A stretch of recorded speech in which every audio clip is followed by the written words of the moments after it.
தாய் தமிழ் உறவுகளுக்கு வணக்கம். தமிழக வெற்றிக் கழகத்திலிருந்து விலகினார், அதிமுகவில் இணைந்தார்.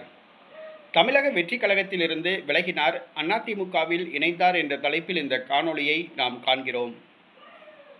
2026 தமிழக சட்டசபை தேர்தலுக்கு பிறகு தமிழக வெற்றிக் கழகத்தில் இணைவோர் அதிகமாகி வருகிறது. அதே நேரத்தில் அதிலிருந்து விலகுவோர் எண்ணிக்கை குறைந்து வருகிறது. தற்பொழுது தமிழக வெற்றிக் கழகத்திலிருந்து ஒரு முக்கிய பிரமுகர் விலகியுள்ளார். ஆம்,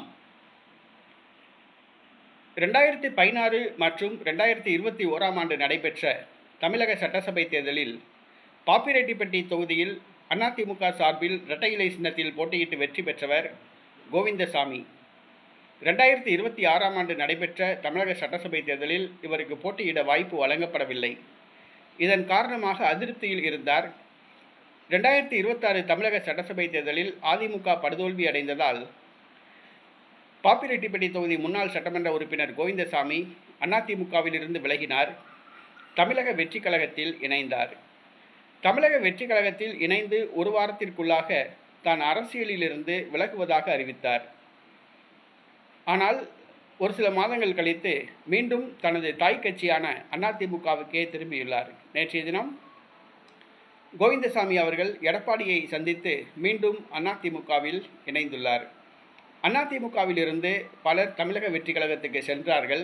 அங்கே அவர்களுக்கு மரியாதை இல்லை, மதிப்பு இல்லை. அந்த கட்சி தொண்டர்கள் அதிமுகவினரை ஒரு பொருட்டாக கருதுவது கூட கிடையாது. அவர்களுக்கு பதவிகளும் வழங்கப்படுவதில்லை. உள்ளாட்சி தேர்தலில் கூட போட்டியிட வாய்ப்பு வழங்கப்படுமா என்பது கேள்விக்குறி. இந்த சூழ்நிலையில் அதிமுகவில் பழைய நிலைமைக்கே வரலாம் என்று கருதி அதிமுகவுக்கே மீண்டும் பலர் திரும்புகின்றனர். அதிமுக முன்னாள் அமைச்சர்கள் பலர் தவேகாவுக்கு சென்றார்கள். அவர்கள் மீண்டும் அதிமுகவுக்கே செல்லும் மனநிலையில் உள்ளனர். தற்பொழுது பாப்பிரெட்டிப்பட்டி தொகுதி முன்னாள் சட்டமன்ற உறுப்பினர் கோவிந்தசாமி அவர்கள் மீண்டும் தாய் கழகத்துக்கே திரும்பியுள்ளார்.